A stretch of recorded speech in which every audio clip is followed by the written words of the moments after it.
Welcome to our third lecture on the Church in early Christian thought. Now, in the past two lectures, we have discussed two very important stages. First of all, we discussed the development and the self-awareness of Christian communities at the very beginning. And then we discussed the most important step of forming a canon of sacred books. And we had concluded that having sacred books was a fundamental step for the Church to become more stabilized, to have more stability. The next step is to discuss the hierarchy of the church, therefore how the church is structured. And today we shall be limiting ourselves to the first 3 centuries. Now, if I had to ask you nowadays, how is the church structured? Who is the most important person? And what are the various stages in the hierarchy of the church? Obviously, the first thing you would answer me was that the Pope is at the top of this structure, which is like a pyramid. Okay, first there is the Pope, then with him there are the cardinals, who are the people with whom he discusses the most important issues.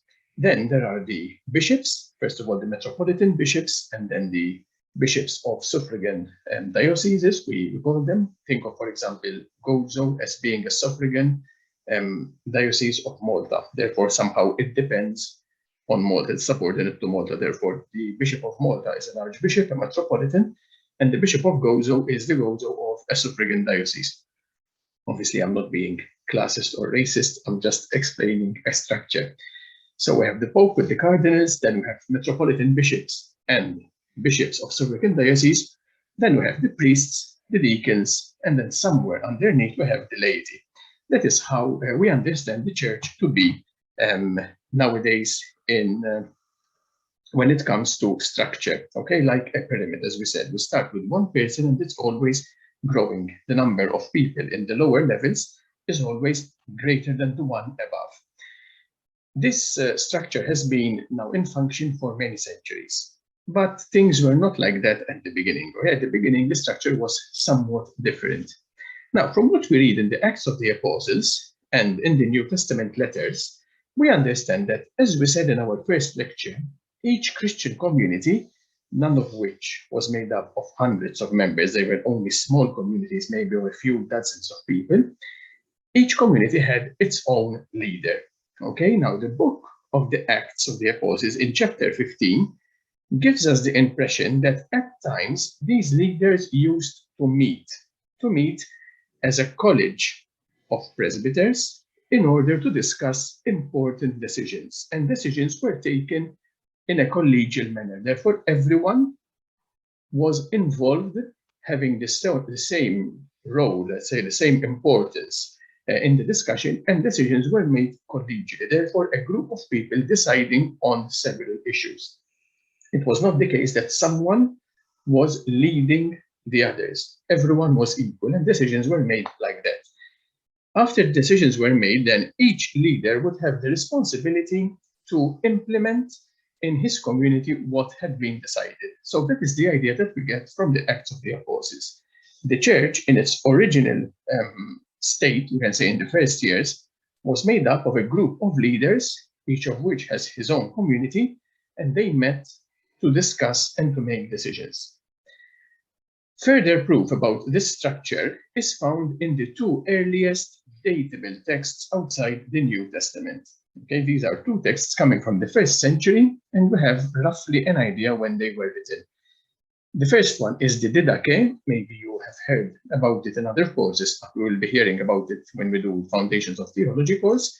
And the Didache, which is dated between 50 and 70 AD, therefore literally in the time of the Apostles. And then there was the letter to the Corinthians, written supposedly by Saint Clement of Rome. Okay, not the letter by Saint Paul, but another one. And this letter, the letter to the Corinthians, was composed around the year 96. Therefore, we are literally in the 1st century in both of these cases. What sources do we get from the Didache? The Didache was most probably written in the East, probably in Syria. Now, when we say Syria, we don't have to imagine nowadays Syria, but the area where there is Syria and part of Turkey. Okay, where there is Antakya nowadays was part of Syria back then. So the Didache was probably written in this region, and it speaks of the leaders of the community, which were apostles, prophets, and teachers. So the Didache speaks of these 3 roles. Unfortunately, the roles are not explained. However, I think it is quite easy to understand what these roles entailed.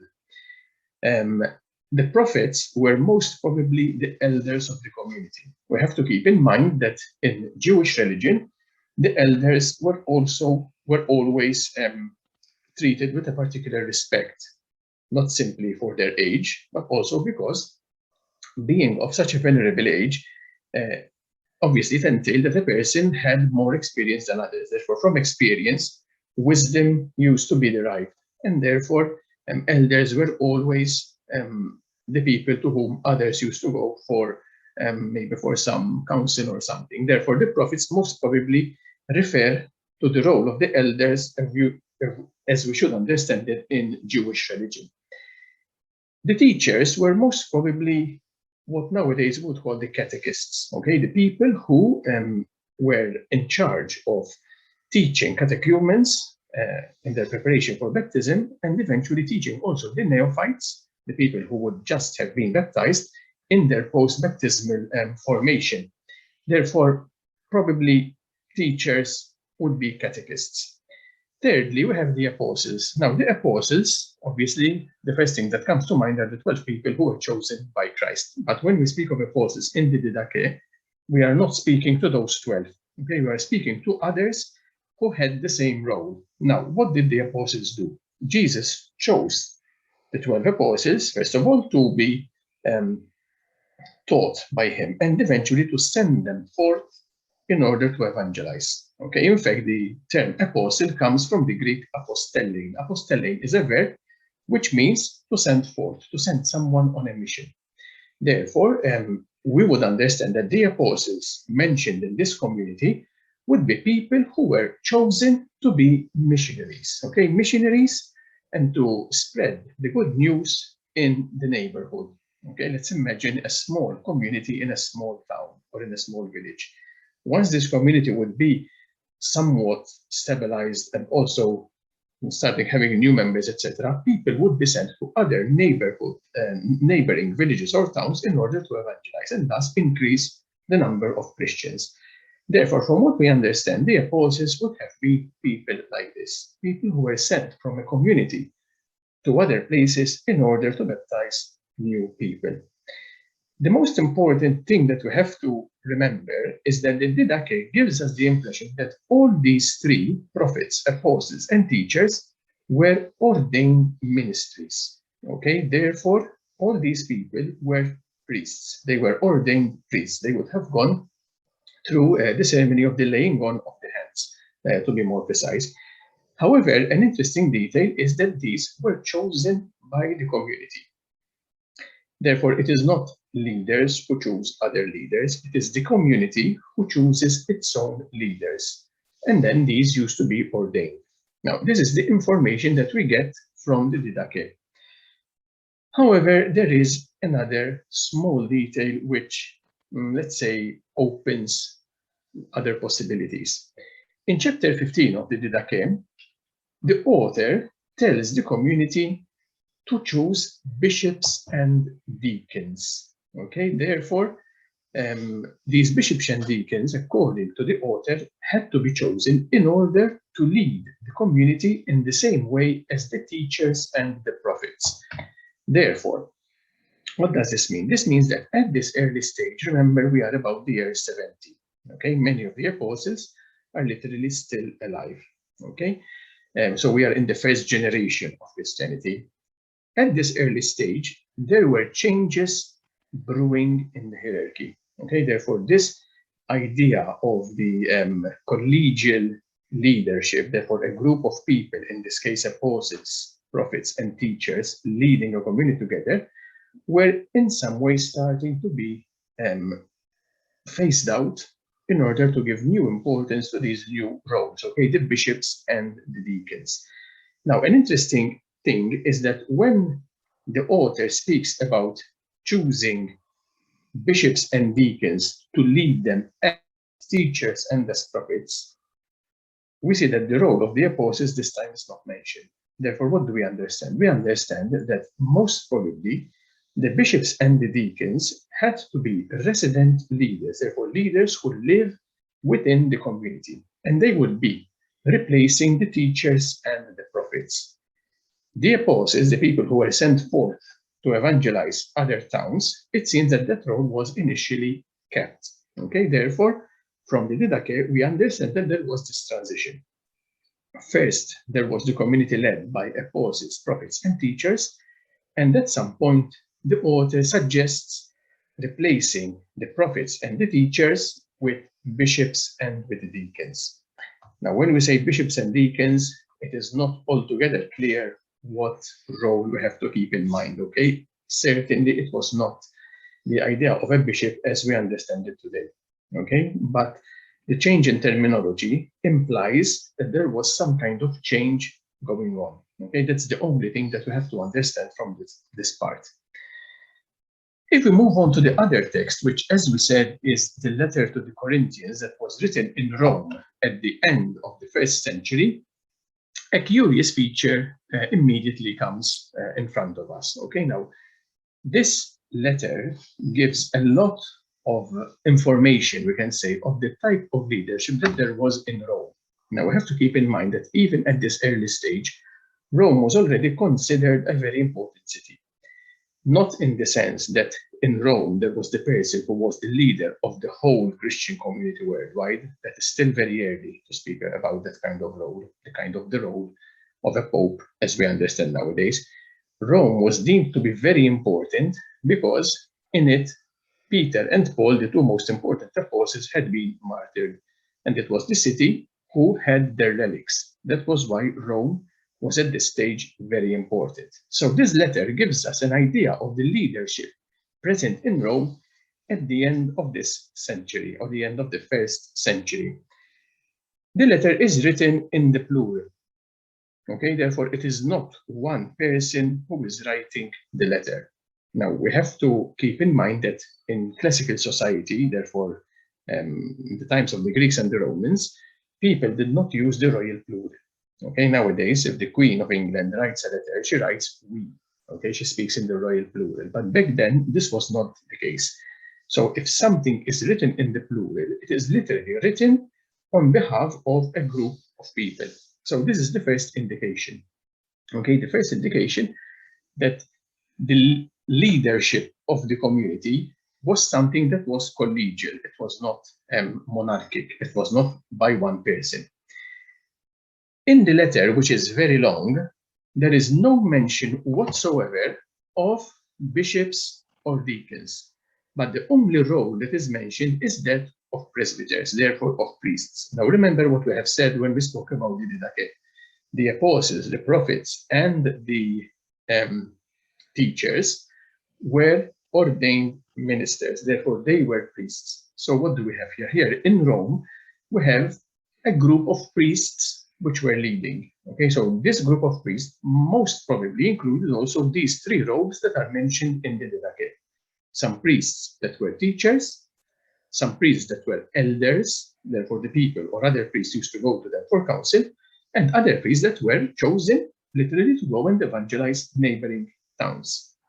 Therefore, this leads us to assume that in Rome, the kind of leadership present followed the collegial type. Therefore, what we find in the first stage of the Didache, and also what we find in Acts of the Apostles, chapter 15. Okay, therefore, we have a group of leaders, each leader of each individual community, who met, discussed, and made decisions. Okay, no one was more important than the others. Okay, they were all of the same, let's say, status. You might ask a very important question at this point. You would tell me then, how come we have a list of popes? If we go to the Vatican, for example, or even in other places, even if we make a Google search, we would find a list of popes from St. Peter all the way to the present pope. You would tell me, so if there was no single leader, how do we have those names on the lists? Now, these lists mention names of men who would have been leaders of the whole community in Rome. Okay, that is the impression that we get. However, at this time, it is evident that no such role existed. Therefore, if we read the literature coming from these ages, first and foremost, this letter to the Corinthians, we understand that there was no one who had the role of being the leader, the sole leader of the whole community in Rome, let alone of the whole world. So what are these names that we get in these lists? The names reported in the lists are most probably the names of members of these colleges, of these groups of presbyters, who in some way or another had a more prominent personality than the others, and therefore they were remembered more. Okay, let's try to put the situation in something more contemporaneous. If we have a group, if we have a committee discussing a particular issue, even if this committee does not have roles, if there is no chairman, no president, no secretary whatsoever, in some way, someone of the committee, where all the members are equal, someone ends up leading the discussion. Not because he is a tyrant, but simply because most probably he is more inclined to do this kind of thing. He is more outgoing and he has more leadership qualities, we can say, than the other members. And therefore, the other members naturally accept that someone is leading them, even though theoretically they are all equal. And this is the case of what most probably happened in Rome in the first couple of centuries. Okay, all the leaders of each community were equal.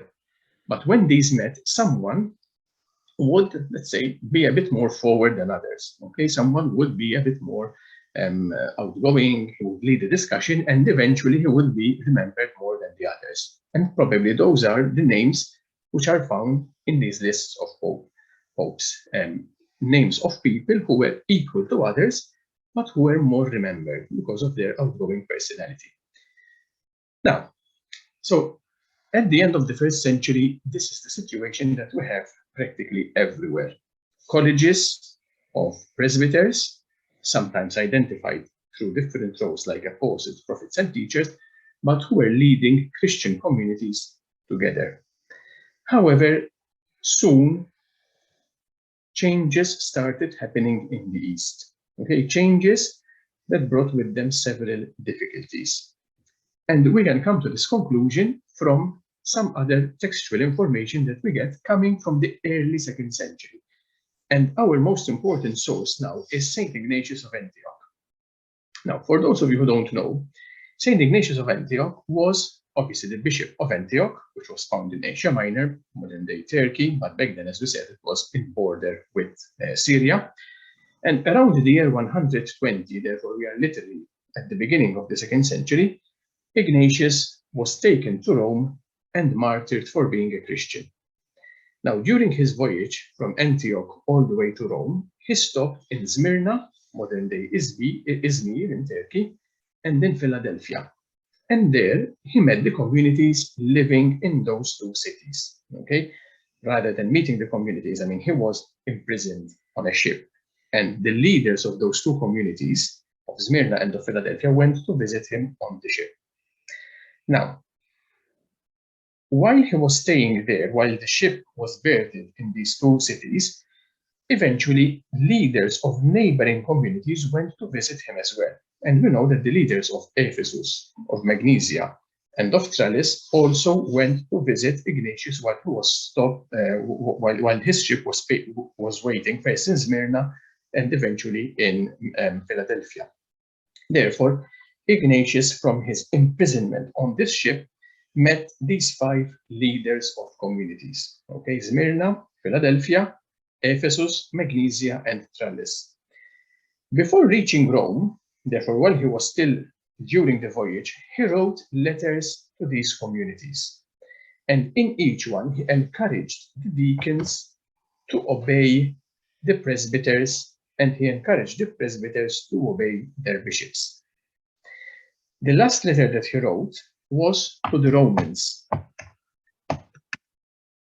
And in his letter to the Romans, he makes no mention of bishops. He makes no mention of presbyters, and he makes no mentions of deacons. He only speaks to the people, therefore to the community. Now, what does this mean? This means that most probably in the East, especially in these cities to whom Ignatius wrote these letters, Ephesus, Magnesia, Smyrna, Philadelphia, and Tralles, the transition between the collegial leadership to a more monarchic leadership. Monarchic in the sense that there was only one person leading everyone. Okay, we'll explain this soon. This transition had already happened. Okay, why? Because Ignatius is speaking to individuals whom he describes as bishops. In Rome, this transition most probably had not yet happened. The reason being because Ignatius does not address the letter to the leader of the community. Therefore, we understand that there was not one community. There was not one leader. He writes to the Christian community in Rome, therefore not even to a specific community in Rome, but to all the Christians in Rome. Okay, so these are some interesting points that shed some light on the changes that were happening back then. Now, the importance of the role of the bishop is underlined in the letter to the Smyrnians, to the people of Smyrna, in chapter 8, where he writes, apart from the bishop, let no one perform any of the functions that pertain to the church. Wherever the bishop appears, there let the people be, as wherever Jesus Christ is, there is the Catholic Church. Now, the same letter, the letter to the Smyrnians, underlines the importance of the other roles too. Okay, therefore the roles of presbyters and the roles of deacons. However, it is clear that they are inferior to the role of the bishop. And this is the thing that we have to point out at this point. Ignatius was writing to a community which was led by a bishop, and subordinate to the bishops were the others, the priests and the deacons. Therefore, at this point in Smyrna, there was already this new structure where there was one leader, and all the leaders of the smaller communities, we can say, were subordinate to him. And the letter continues, let us all follow the bishop as Jesus Christ followed the Father, and the priests as you would follow the apostles. Revere the deacons as you would the command of God. Therefore, here Ignatius is giving instructions to the community how they should treat their leaders. The bishop has to be respected as the Father. The priests have to be respected and obeyed as the apostles, while the deacons have to be respected as the command of God. Okay, even these three descriptions show the difference that there is between the roles nowadays. Here we have the first reference to what could be called monarchic bishopric. Now, monarchic comes from the word monarch, which is a sole leader. Okay, so in this case, the bishop is the leader of all the Christians in a particular locality, including the priests. Okay, therefore, whereas before priests were equal and they took decisions together, now the situation has changed. There is one leader to whom the priests have to obey.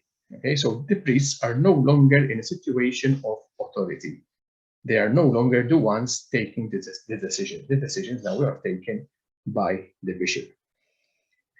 From what the letters tell us, we understand that all the communities to whom these letters were addressed, except the community of Rome, had by now already undergone through this transition.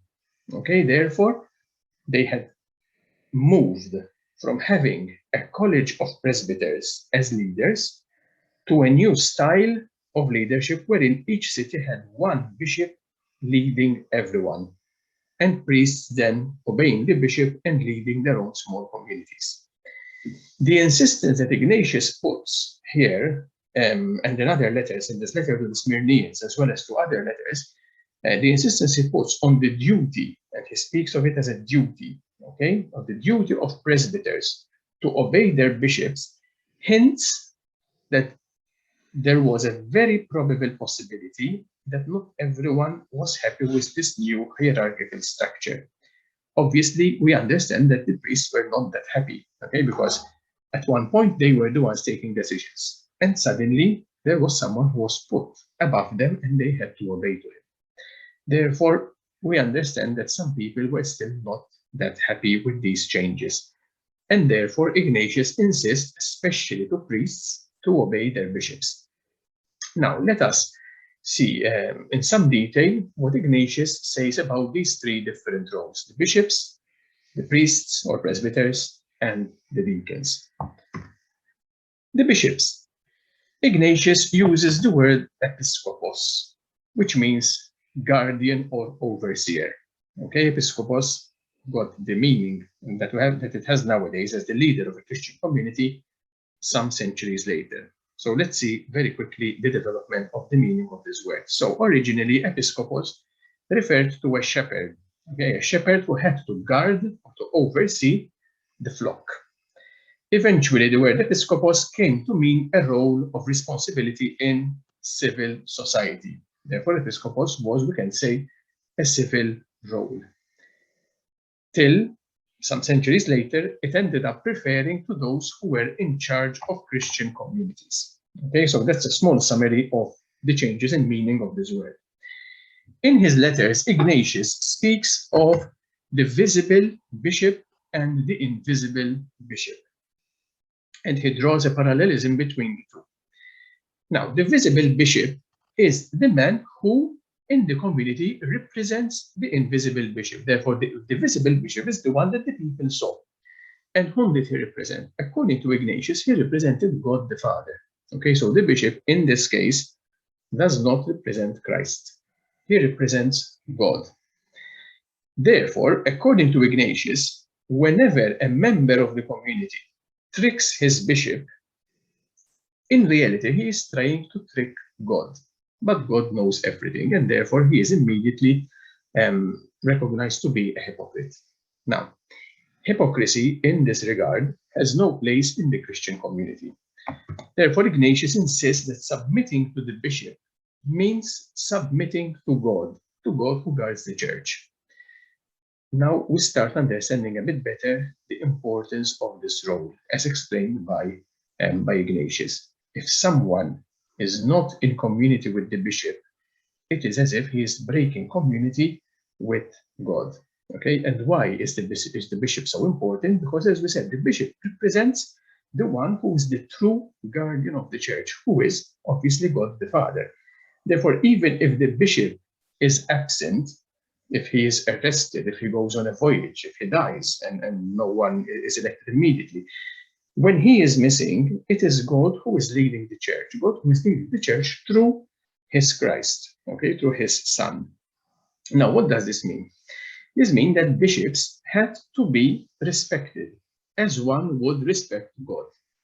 However, we have to understand that Ignatius, being a Christian, of course, is not saying that bishops have to be adored or worshipped. Okay, he is not speaking of a divinization of bishops. We have to keep in mind that the emperor considered himself to be a god.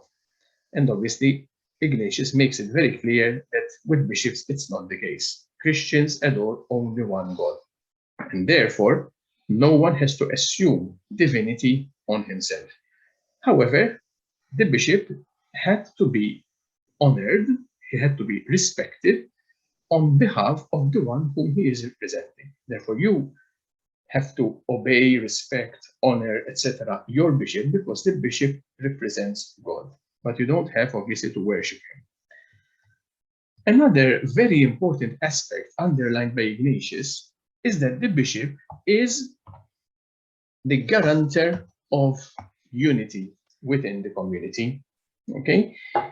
And not only that, he insists that if the community is not united to her bishop, it cannot be united to God, as we said a few minutes ago. Now, Christians, according to Ignatius, are to do nothing without their bishop. Especially, they should not celebrate the Eucharist, baptism, or marriage.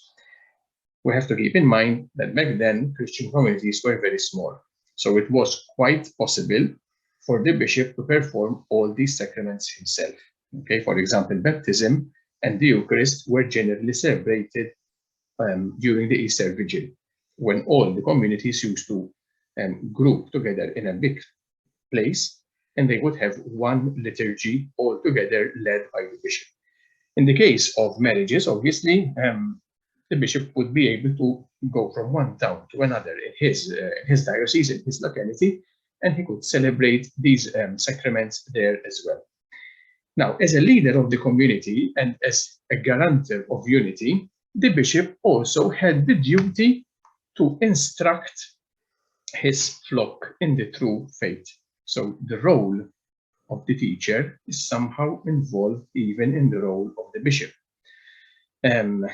Obviously, he is also the custodian of his flock. Bishops, therefore, had to be on the lookout for heretical movements in order to warn the people against them. And in fact, Ignatius, in a couple of his letters, he already speaks of two particular heresies that were growing in this early stage at the beginning of the 2nd century. Now, being united to the bishop, therefore, also meant that the faithful, it also meant being faithful to the apostles' teachings and being united to the truth, because according to Ignatius, the line of bishops could be traced back to the apostles. That was how he tried to explain the validity, first of all, of the role of the bishop, but also the validity of the true mainstream Christianity. Okay, if you get heretical groups, the heretical groups started by particular individuals who had these mistaken ideas. Their teachings could not be traced back to the apostles, whereas the teachings of the proper church, of the true church, yes, they could be traced back to the apostles. Now, finally, the bishop also represents the whole community. Therefore, the bishop is not only a figurehead, but he literally represents all the members of the Christian community in that particular city where he is bishop. During his voyage, Ignatius, as we said, met a number of bishops. And these were, for example, Onesimus, Damas, and Polybius, who were the bishops of Ephesus, of Magnesia, and of Tralles. And he states in his letters that in them he met the whole communities that they led. Therefore, in the person of the bishop, the whole community is kind of grouped. He explains that he interpreted the role of the bishop united with his community as a representation of the union between the Father and the Son. Therefore, is it possible that the Father and the Son get disunited? No. Therefore, likewise, Ignatius says it does not make any sense if the community is not united to its bishop. The bishop role is to preside over liturgical and sacramental celebrations, and also to instruct his people and to guard the truth of the faith. Only by being united to the bishop can the members of the community be in union with God. And this counts also for the priests. Okay, if the priests want to be in union with God, they have to be in union with their bishop. They shouldn't create problems for their bishop. Now, moving to the next role, the role of the priests. What does Ignatius say about these people now? These, as well as the deacons, are always mentioned by Ignatius in the plural. Okay, now this marks the difference between them and the bishop. The bishop in his letters is always mentioned in the singular, while priests and deacons are mentioned in the plural. Therefore, this terminology helps us to get a better idea of the concept of monarchic bishopric that Ignatius had in mind. Okay, the bishop is one in a city, while priests and deacons are many. Okay, so there is no hint of collegial leadership. It is a monarchic leadership. Even though the priests are subject to the bishop's orders, Ignatius still stresses the importance of their role. Okay, therefore, it is not like he's saying only the bishop is important. No, the priests are important as well. They are subordinate, yes, but they are important as well. Now, in the letters to the Trallians, to the Magnesians, he compares the priests to the college of the apostles. Okay, therefore, this is the dignity that he gives to the role of the priest. The priests are like the apostles. And he states clearly that without priests, there is no church. Therefore, he is not undermining in any way the role of the priests. The faithful, therefore the lay people, the laity, are to obey their priests, according to Ignatius, because it is their duty, and also because this leads them to holiness as we read in his letter to the Ephesians. Okay, so obeying your priests makes you holy. And likewise, obviously, a priest has to obey his bishop in order to become holy. Now, priests should also enjoy, according to Ignatius, the obedience of the deacons. So here it is clear that the role of the deacon is subordinate to that of the priest. Okay, so already the pyramidal structure is getting very clear. First you have the bishop, then you have the priests, then you have the deacons, and then you have the laity. Okay, so the roles are very clear and very hierarchical, very, very well structured. Now, deacons, obviously, since they are subordinate to priests, they are also subordinate to the bishop. Okay, everyone is subordinate to the bishop. As we said, the priests are compared to the college of the apostles. And while the bishop is compared to the Father, and sometimes he's also compared to Christ, therefore the bishop and the priests are never on the same level. Okay, the apostles, even though they were the closest collaborators and friends of Jesus, they were not as important as him. First of all, he was one and they were 12. Okay, so that's already a very clear distinction. But secondly, they were his followers, and the follower is never as important as the leader. Okay, in the letter to the Magnesians, he praises the priests for obeying their bishop Damas. Okay, Damas, who was the name, who was their bishop. And he also says, you are very good because you obey your bishop Damas, even though he is still very young. Okay, therefore, what does this mean? We had said that when we spoke of the Didache, the prophets were most probably the elders who were respected for their age. The elders are the ones to whom people used to go for counsel simply because they were older and therefore they had more experience. In Ignatius, this concept is completely done away with. Okay, a bishop, a good leader, can be good even if he is young. Okay, therefore, respect is not something which is given only to the elders. Respect should be given to the leaders, even if they are young, as in this case, Damas. Damas, who was quite young and was still respected by everyone. Having analyzed these two roles, therefore the role of the bishop and the role of the presbyters, of the priests, it becomes all the more clear that in Ignatius' mind, ecclesiastical hierarchy has the shape of a pyramid, where the bishop alone is found at the top, acting in the place of the Father or of Christ, while everyone is subject to him. He is followed on the lower step by the priests, who are, as we said, compared to the apostles, and they are obviously subject to him, and who in turn enjoy the submission of the deacons and the faithful. Now, given the turbulences presumably caused by this transition from collegial leadership to that of monarchical bishopric, it is understandable why Ignatius insists on the importance of collaboration between the bishop and the presbytery. Okay, it is important that the priests collaborate with their bishop and not create problems. Now, this is best shown in the following part of the letter to the Ephesians, which is this, chapter 4, letter to the Ephesians, obviously written by Ignatius, not the one of St. Paul. And this is what we read. Hence, it is right for you to concur, as you do, with the name of the bishop. For your priests, who are worthy of the name and worthy of God, like the strings of a lyre, are in harmony with the bishops. Hence it is that in the harmony of your minds and hearts, Jesus Christ is hymned. Make of yourselves a choir, so that with one voice and one mind, taking the keynote of God, you may sing in unison with one voice through Jesus Christ to the Father. And he may hear you and recognize you in your good works as members of his Son. It is good for you, therefore, to be in perfect unity, that you may at all times be partakers of God.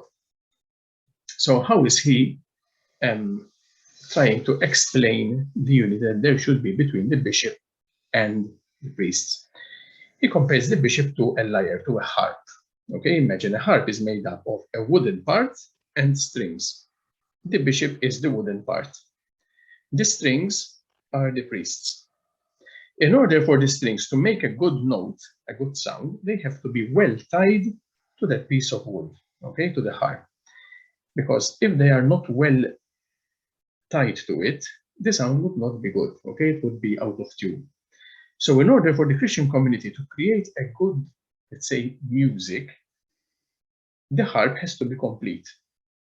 The wood on its own cannot create music, and neither can the strings on their own, and neither can the strings linked to the harp but without being properly tied.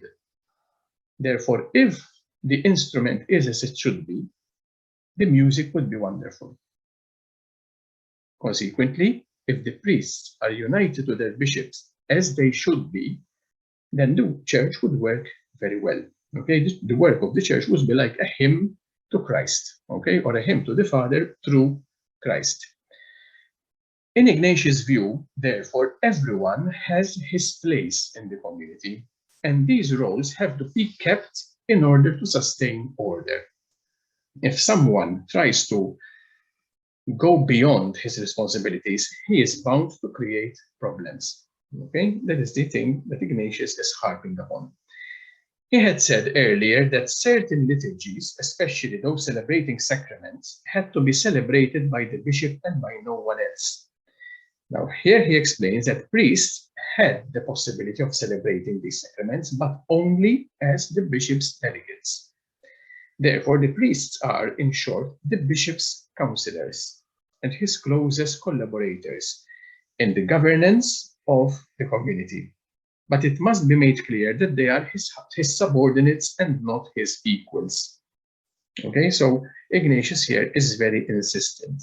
Yes, the priests have a very important role. They collaborate with the bishop. They can sometimes replace the bishop with his permission. But otherwise, they are always subordinate to the bishop. And in a particular way, we can say that this is still valid nowadays. For example, in this period, since because of COVID and all this, as you know, most probably, the sacrament of confirmation, which is usually celebrated by the bishop himself or by some monsignor sent by the bishop, at the moment, the parish priests are celebrating the sacrament of confirmation themselves, but with the permission of the bishop. Okay, so for the bishop is giving authority to priests to celebrate a sacrament that should be celebrated only by him. And we can say this also about baptism. For example, each parish priest is given delegation by the archbishop to celebrate the sacrament of baptism in his parish. If someone else wants to celebrate the sacrament of baptism, for example, I work in Sanglia. If it is my turn to celebrate baptism, I have to get delegation from the archpriest, okay? Because the archpriest is the only one who has the permission from the archbishop to replace him during that sacrament. Therefore, the bishop gives permission to the parish priest to do his work, we can say, to celebrate baptism in his place. If someone else has to celebrate the sacrament, he has to get permission, a new delegation from the one who had been delegated by the archbishop. Okay, therefore, it is still, we can say, the case nowadays. It is the bishop who has the authority to celebrate all the sacraments, but he gives his delegation to parish priests. If someone else then has to do the sacrament, then the parish priest gives permission by the authority of the bishop to someone else to do the celebration. Therefore, what Ignatius is speaking about here, almost 2,000 years ago, is still valid nowadays. Last of all, we can discuss now the role of deacons. Deacons are first mentioned in the Acts of the Apostles. Okay, you know the story of Stephen and of his friends. Who were the deacons in the Acts of the Apostles? They were 7 men of good reputation, and they were chosen to take care of the poor, the widows, and the orphans. Okay, in the Acts of the Apostles, this is altogether clear. The role described in the letters of Ignatius, however, is somewhat different. Okay, in the letters of Ignatius, the deacons are not simply the people doing the social work. Okay, now Deacons are mentioned many times in these letters, and in each occasion, their intimate collaboration with the bishop is mentioned, okay? Whereas hardly anything is mentioned about these duties that are mentioned in the Acts of the Apostles. Therefore, their role by the time of Ignatius had somewhat changed, we can say. The way that he speaks about the deacons makes us think that he perceived the role of the deacon as the bishop's informers, okay, those who carried out his orders. He compares the deacons to Jesus, who carried out the orders of the Father. In the letter to the Smyrnaeans, he insists that the deacons had to be shown respect. Okay, he said you have to respect the deacons as you would respect the command of God. However, he does not make the slightest allusion that they should be obeyed. Okay, so obedience is expected only towards priests and towards the bishop. Deacons have to be respected, but not necessarily obeyed. That's what we understand. Therefore, deacons were not, strictly speaking, part of the leadership team, okay, because obviously one has to obey his leaders. If in this case the deacon is not necessarily obeyed, therefore it means that he is not considered as a leader. Deacons, according to Ignatius, had to be subject to the bishop and to the priests, and he describes them as partners in service. They are the partners of the church, they are the partners of the bishop in the service of the church. In the letter to the Trallians, he states that they are not simply distributors of food and drink, as we read in the Acts of the Apostles, but rather they are there to serve the church. And how do they serve the church? This service may be identified with the strict collaboration with the bishop, first of all, during liturgical celebrations, but secondly, also, as we said, as being the informers of the bishop. Obviously, the deacons, which from what we can understand were quite numerous, more numerous than the priests, they used to be the people who visited literally the people on the street. Okay, if there is someone who is sick, they had to take communion to him, for example. If someone had some kind of need, they used to go and help him. So they were the people who knew the reality of the Christians of a particular locality. And that is why we said they are most probably to be regarded as the informers of the bishop, because they would update the bishop on the actual situation of the people. Therefore, not simply what's going on in church, but also what is going on in the streets and in the houses. And therefore, then the bishop could accordingly take what necessary decisions have to be taken.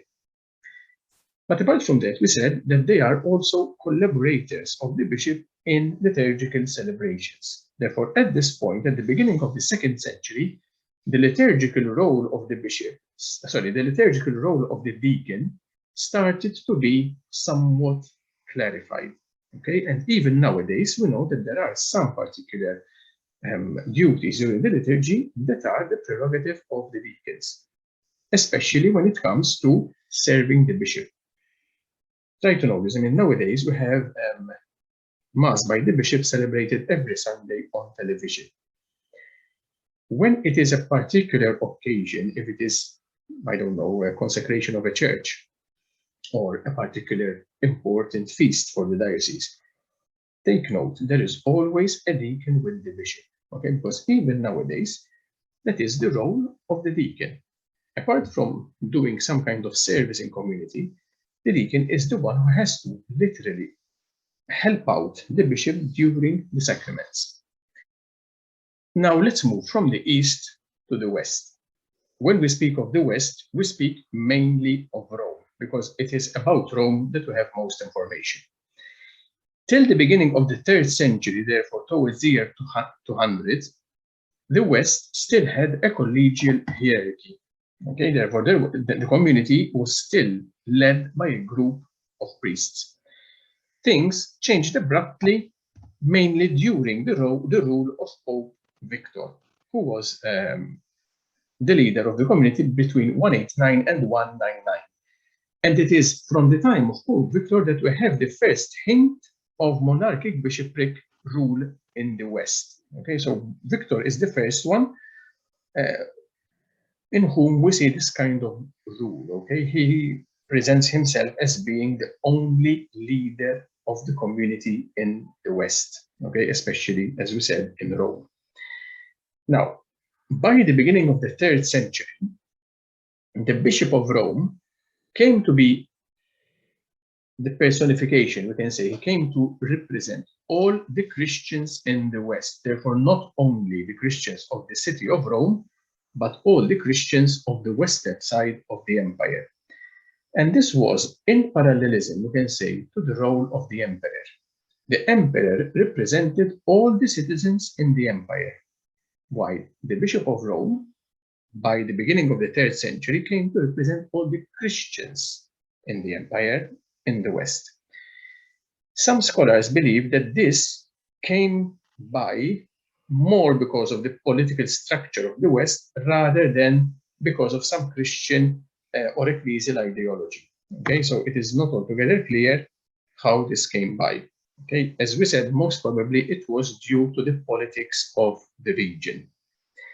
Now, texts coming from this period testify that the Christians perceived themselves as citizens of another land, and therefore they did not feel tied to the figure of the emperor, because the emperor was of this world. Okay, even if you ask nowadays any Christian, which is the Christian's homeland? The homeland of the Christian is heaven. Therefore, they are from another place. The leader of this world is not really someone to identify yourself with. I mean, that was how the Christians understood things back then. Now, at the same time, however, they insisted that they were people who carried out their responsibilities in the world nonetheless. Even though they perceived themselves to be citizens of heaven, still, as citizens on earth, they did what they had to do. They were people who obeyed the laws. So, whom did the Christians see as their leader here on earth? It was him who shared the same journey with them, okay, but who was responsible for their leadership, and therefore this was the bishop. And why the Bishop of Rome was seen as the, let's say, the leader of everyone, not only of the Christians in Rome? The reason was that Rome was the most important city of the empire. Okay, the Bishop of Rome, therefore, was the one who, in his person, gathered up everyone. We have to keep in mind what we said earlier, that Rome had the relics of St. Peter and St. Paul. And therefore, possession of these relics made the city much more important. Okay, not simply because it was the capital city of the world, but also because it has the most important treasures of Christianity, the relics of the apostles. Now, the first great ecclesial theologian in the West was Saint Cyprian. Saint Cyprian, who was not Roman, he was African, he was from Carthage, and he was Bishop of Carthage from the year 248 till the year 258. The North African tradition that had given Cyprian 3 important lessons are these. And on these lessons, he built his ecclesiology. Cyprian stated that there could be no church without unity in faith, without unity in celebration, especially of the sacraments, and without unity with the bishops. Therefore, these are the 3 criteria according to Cyprian for the church to exist. There had to be these 3 kinds of unity. This did not count only for the individual churches. Therefore, this idea of unity did not count only for the church in Carthage, for example, or the church in Corinth, but it also had to conform all the Christian communities together. Okay, therefore, just as the people of the church in Carthage had to be united with their bishop, they had to unite together in celebration, and they had to share the same faith.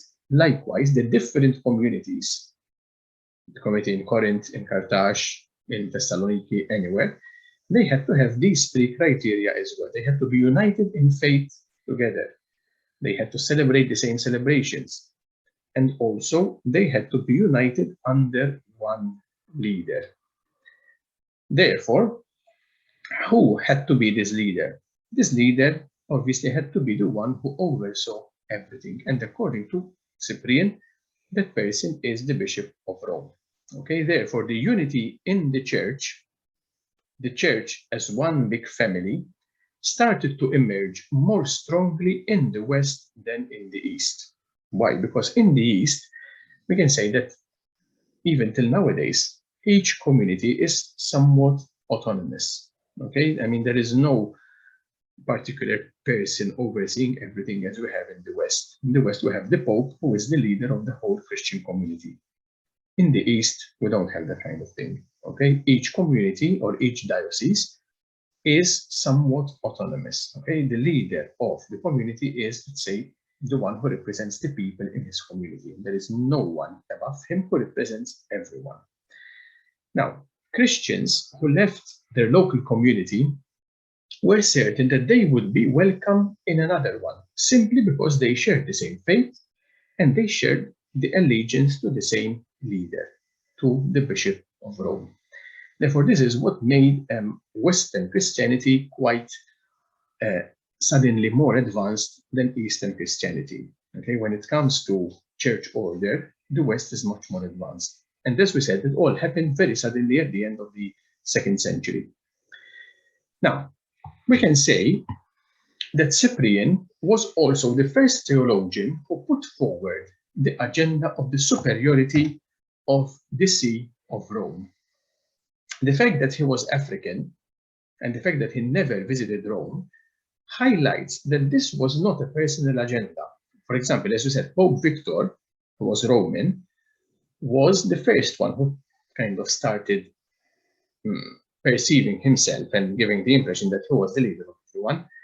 Many agreed, but many did not agree, because many said this is a personal agenda. He is Roman and he wants kind of to grow, to increase his authority. Now, Cyprian was from Africa and he was pushing for the importance of the authority of the Roman bishop. Okay, therefore, it was not a personal agenda. It shows that in some way, the people in the West had already, for quite some time, understood Rome to be the main episcopal see. If this was happening in Africa, most probably it was happening also elsewhere.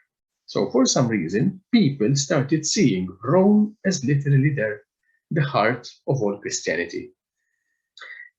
In a treatise on the unity of the Catholic Church, which is written by Saint Cyprian. Now, it's important at this point to underline something. When we speak of Catholic Church, we are not speaking of Roman Catholic. We are speaking of the universal church. Okay, the idea that Catholic came to be linked with Roman Christianity, we can say, is something that came much later. Nowadays, it was at the time of when we are discussing, Catholic means universal. Okay, it does not include the eastern part of the church. Back then, when we spoke of the Catholic Church, it was the universal church in the east and in the west. So Cyprian has this very important treatise called On the Unity of the Catholic Church, which I will be leaving on VLE. In this treatise, he explains the duties of the bishop. And he says that these are not circumscribed only to his see, but that he shares duties in common with other bishops. Therefore, just as priests have to collaborate with their bishop, bishops have to collaborate with other bishops because they are following someone else, okay, who is, as we said, the Bishop of Rome. The leader of all the bishops, according to Cyprian, is the bishop who sits on the throne of Peter, okay, and that is what makes the Bishop of Rome the most important, because he is a successor of the first leader of the apostles. This throne, according to Cyprian, is the spring and the origin of all bishopric. So he who sits is the visible sign, we can say, of the unity among bishops, and therefore he is their head. What is Cyprian saying here? He says that any bishop anywhere draws his authority from the authority of St. Peter. Okay, the role of Peter was so important at the beginning of the church that all authority in subsequent centuries came from him.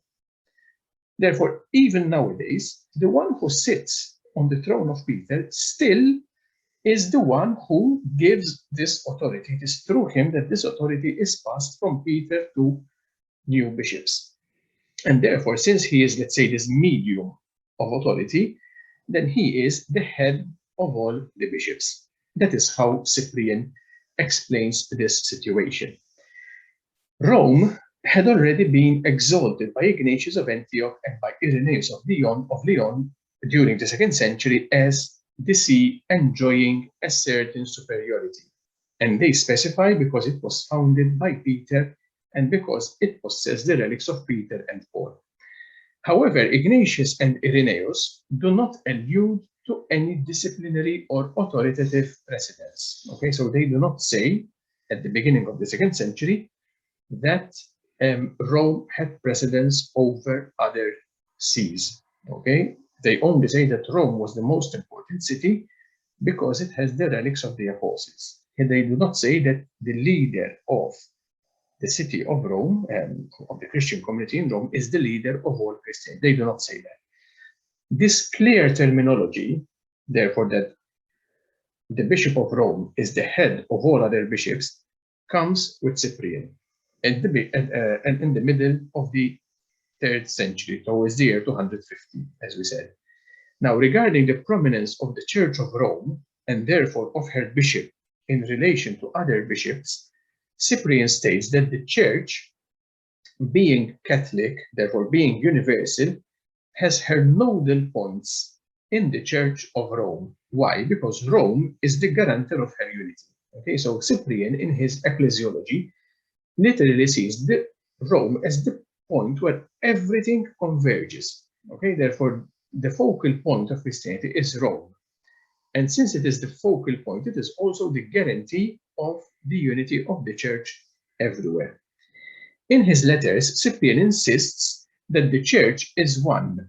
It is not split in pieces, and that the Church of Rome is the root of the universal Church. Therefore, imagine a big tree, an enormous tree, which, since it is enormous, it kind of starts developing different trunks and also many different branches, etc. But it still remains one tree. Why? Because the root, the seed from which this tree emerged, is one. And that, according to Cyprian, is the Church of Rome. The Church of Rome is the seed, the root, and even though the Church might have developed in different directions, you can say it all finds its origin in the Church of Rome. So with that, we conclude our 3rd lecture. You will find all the notes on VLE, and obviously, as usual, if you have any problems, please do not hesitate to send me an email. Good evening.